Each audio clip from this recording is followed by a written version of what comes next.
राजनीति, आंदोलन, किसान, करप्शन, गरीबी, इन सभी मुद्दों पर आवाज उठाएगा अब तक न्यूज इंडिया। सत्ता के आगे जब भी सवाल कमजोर पड़ने लग जाए तो सवाल उठाने पड़ते हैं।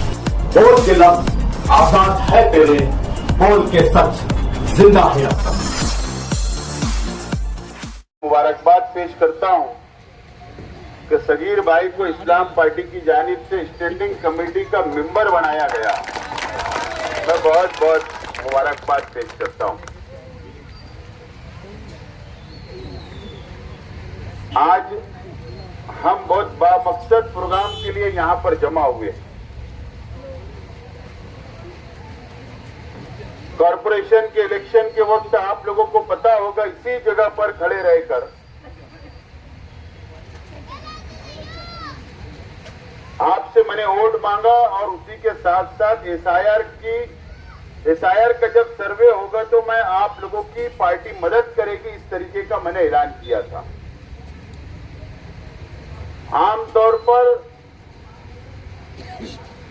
इलेक्शन के वक्त जो वादे किए जाते हैं वो पूरे नहीं होते,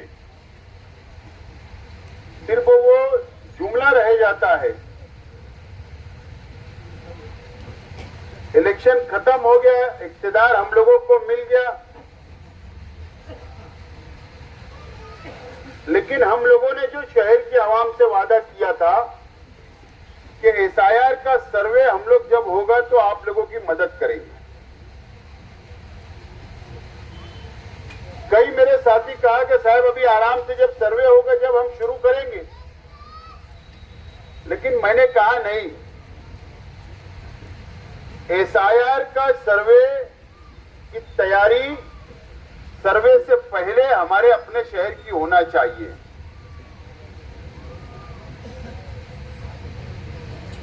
आज आप लोगों के सामने अभी इफ्तिताह होगा, यहां पर हेल्पलाइन सेंटर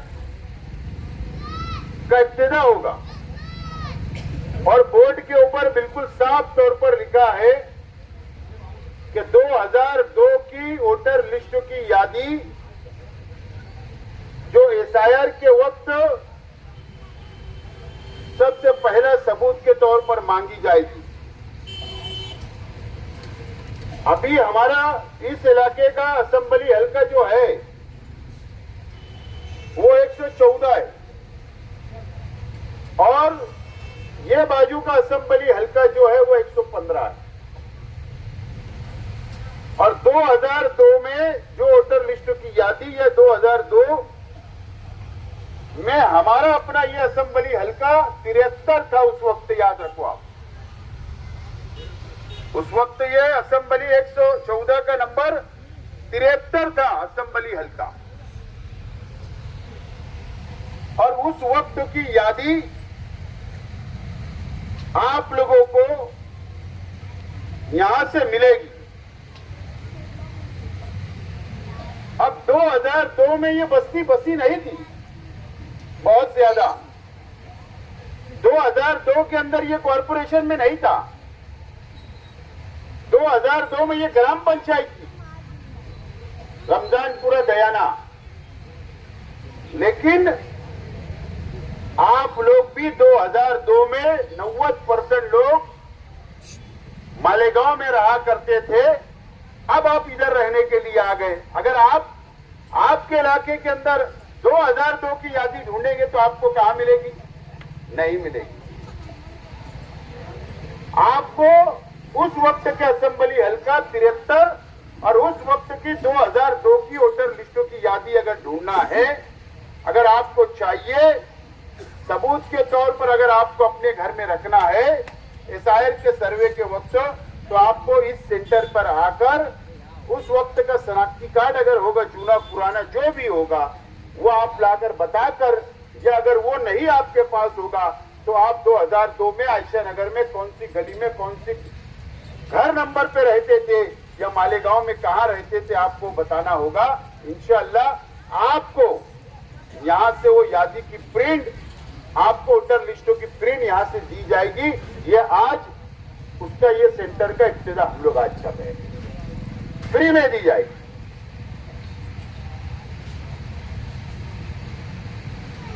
हमने सॉफ्टवेयर बनाया है, नया टेक्नोलॉजी के हिसाब से सॉफ्टवेयर तैयार किया है। आप कहीं भी जाइए, हो सकता कई लोगों के पास पुरानी यादी होगी तो उसमें मिल सकता, लेकिन 90% लोग परेशान रहेंगे। आप कहीं भी जाइए ऑनलाइन सेंटर पर, आप अपना घर नंबर डालिए, आप ये डालिए, मिल ही नहीं रही है यादी, नहीं मिल पा रही है, ढूंढना पड़ रहा है, घंटों लग जा रहे हैं।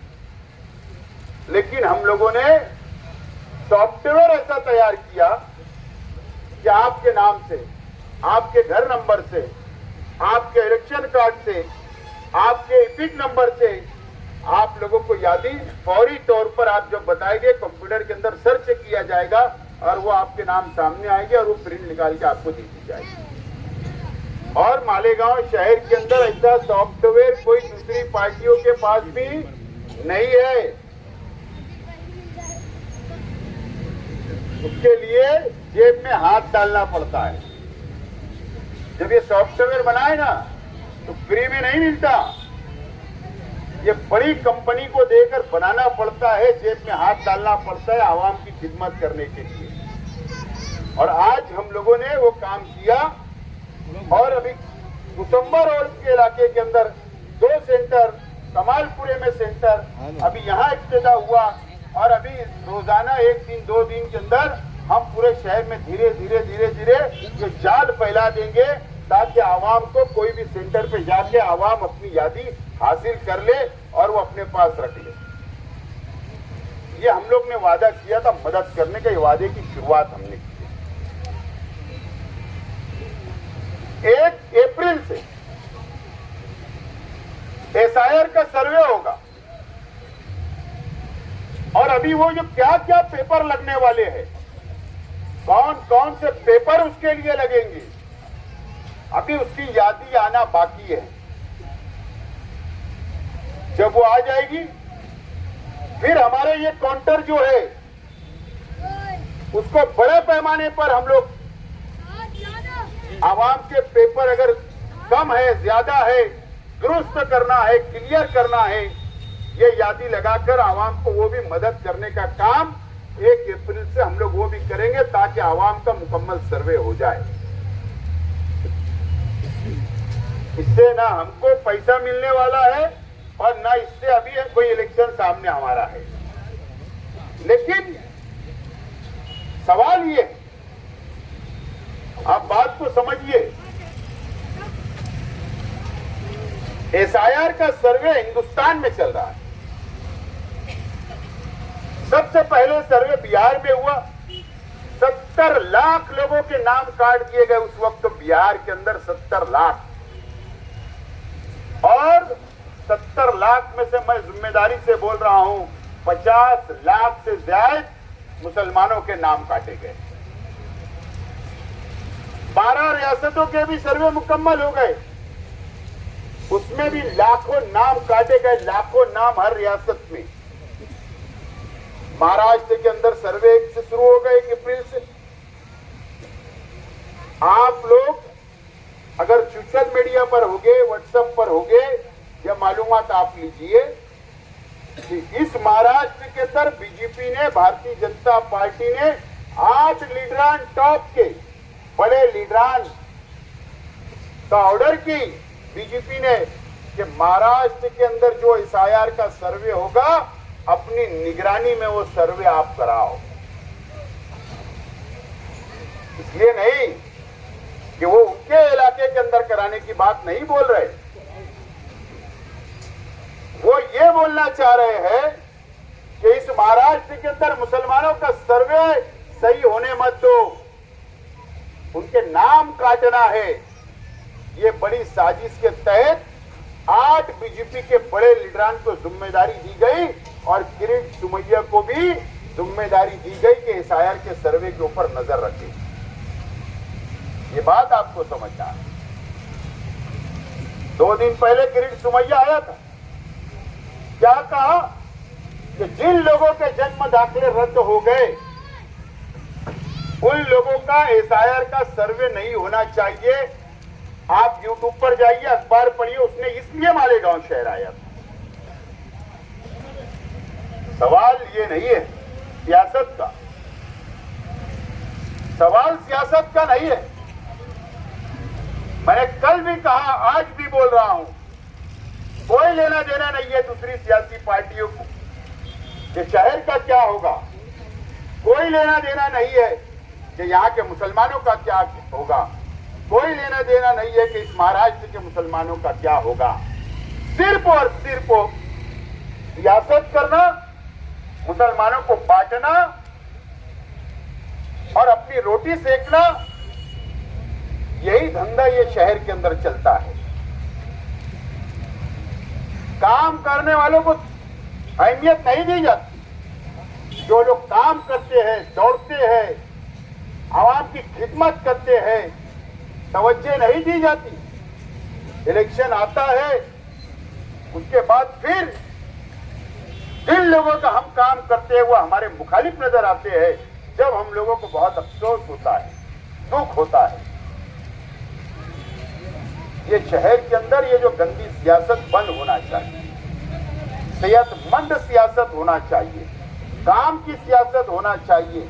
आज शेख आसिफ आपके सामने खड़ा हो सकता, कल दुनिया में रहे नहीं रहे, ये बैठे हुए आप लोग हम रहे या नहीं रहे, अरे कम से कम ये जो हम काम करने की बात करें तो ये बच्चों का मुस्तकबिल तो देखो कि इनका आगे क्या होने वाला है, इस पे बात नहीं होगी। तो मैं आज आप लोगों से अपील करने के लिए आया हूं कि आप लोग ये जो सेंटर का इफ्तिताह सगीर मेंबर साहब की क़यादत में हम शुरू कर रहे हैं, तो आप ये ना समझो कि ये वार्ड नंबर 3 के लिए सेंटर है। यादी जो इनके पास है ये पूरे मालेगांव शहर की है, 2002 की हम दे रहे हैं। टीपू का भी आदमी आके यहाँ नाम देख सकता है और वो प्रिंट ले जा सकता है।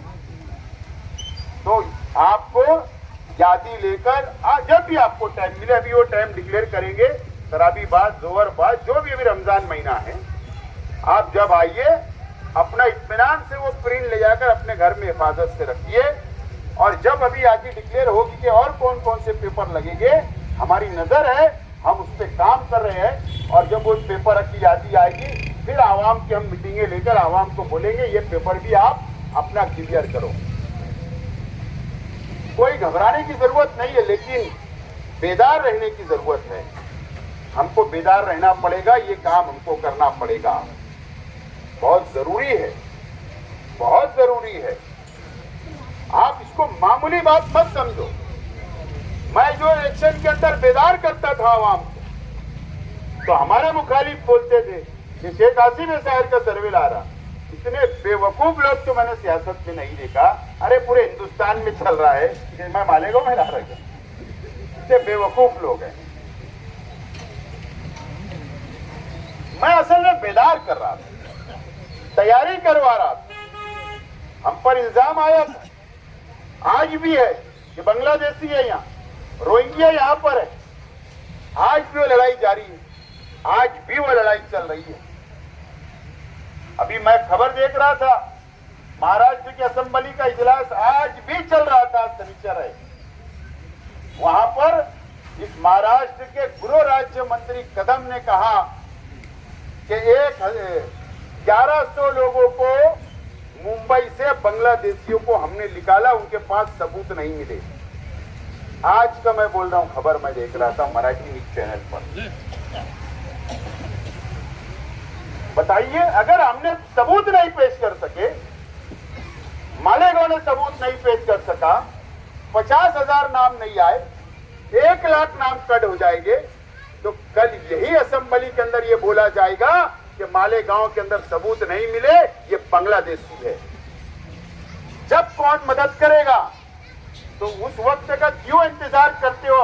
आज मौका आया है तो आज हमारे पेपर क्लियर होना चाहिए, यह हमारी दिली तमन्ना है और दिल से हम आपकी मदद करना चाहते हैं। और इसके लिए ये सेंटर रमजान महीने में भी हम लोग ने हमारा काम हम जारी रखे, हमारा काम हम जारी है।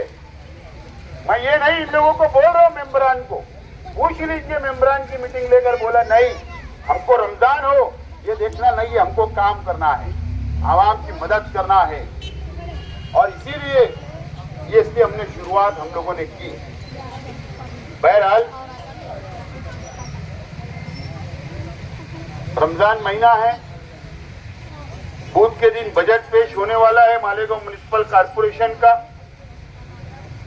उसके 2-4-5 दिन के बाद वो मंजूर होगा। मंजूर होने के बाद अब मैं तो खुश हूं कि आपने 35 सीट चुनकर दे दिए, लेकिन जिम्मेदारी जो आपने डाली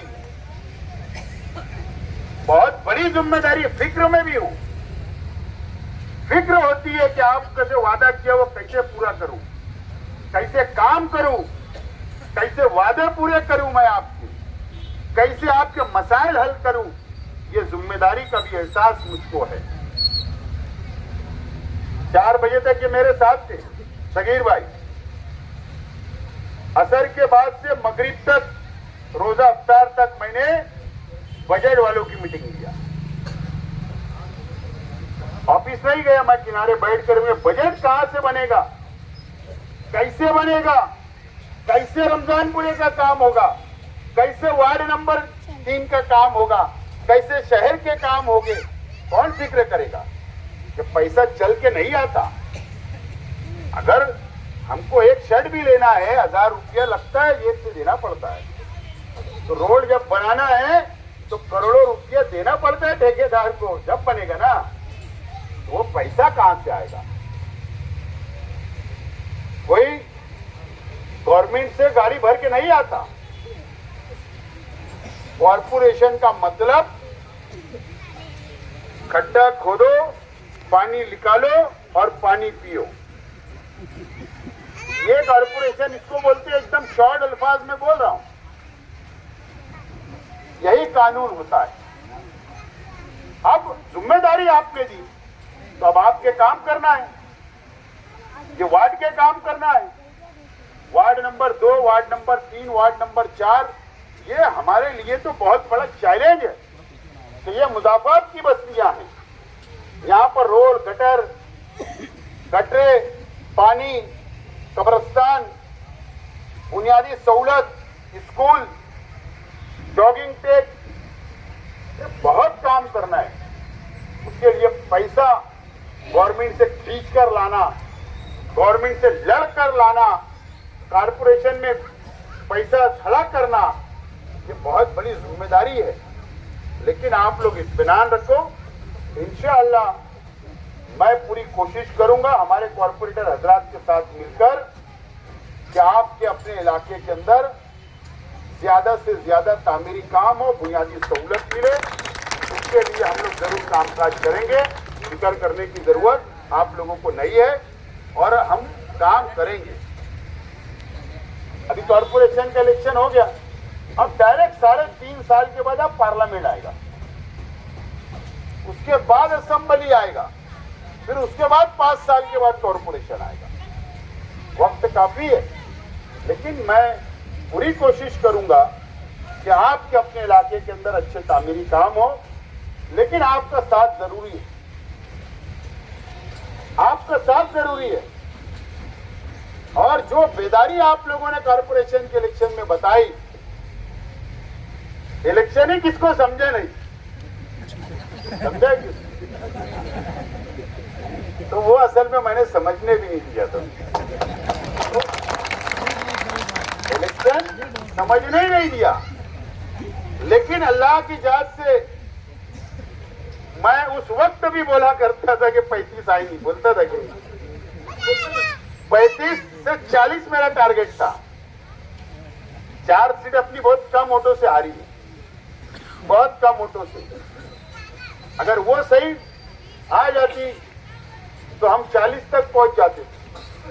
ठीक है, अल्लाह का शुक्र है कि 35 सीट मिली, बहुत बड़ी जीत है।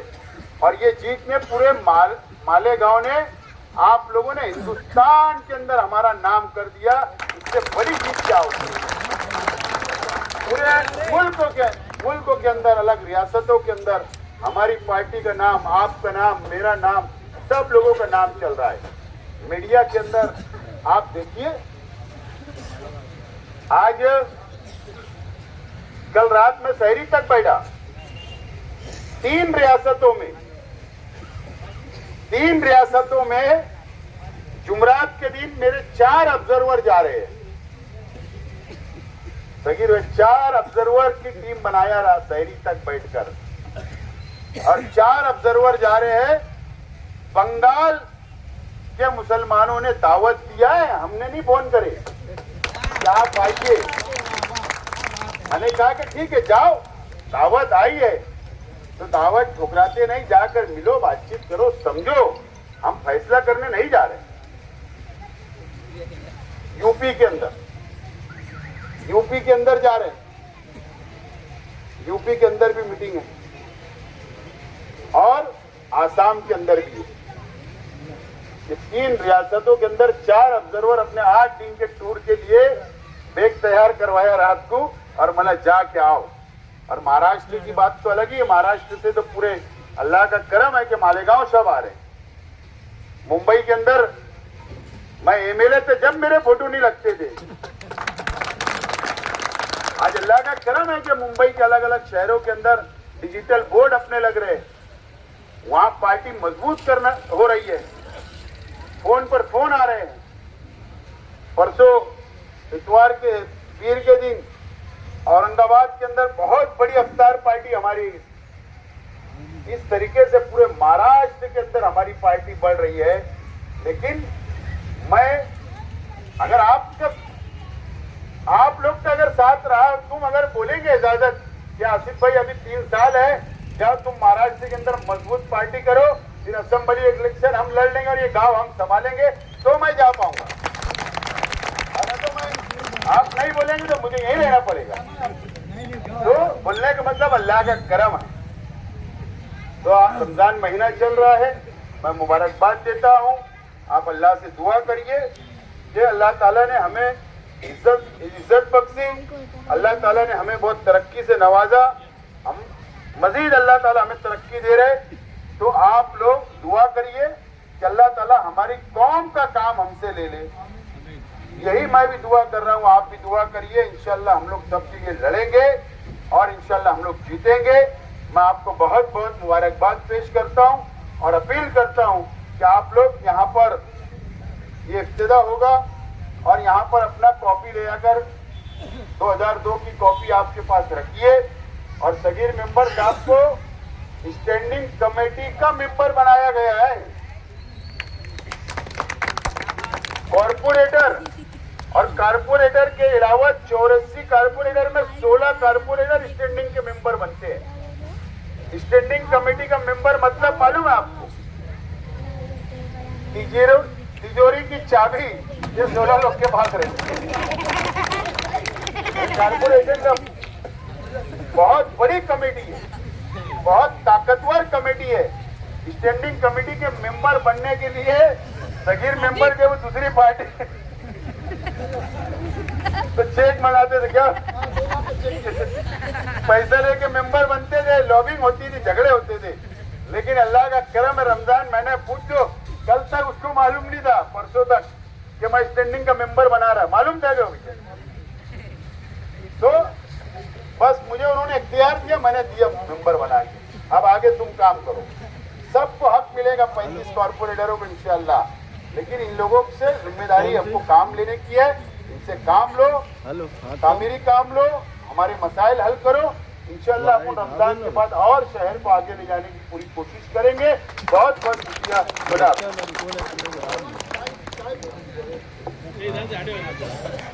तुबा कॉस्मेटिक कंप्लीट स्किन सॉल्यूशन आपके लिए लाया है धूप से बचाने वाली डे क्रीम, सौंले चेहरे को गोरा करने वाली नाइट क्रीम, फुंसियों के लिए TC skin cleaner and serum, सर्दी में जिल्दों को ताजा रखने वाला मॉइस्चराइजर, 7 दिनों में गोरा करने वाली क्रीम, आंखों के नीचे कालापन को दूर करने वाला टीसी डार्क वे सीरम, हाथ और गर्दन का कालापन दूर करने वाला साबुन। हमारा पता याद रखें, कुसुम्बा रोड, औलिया मस्जिद के सामने, तुबा कॉस्मेटिक कंप्लीट स्किन सॉल्यूशन।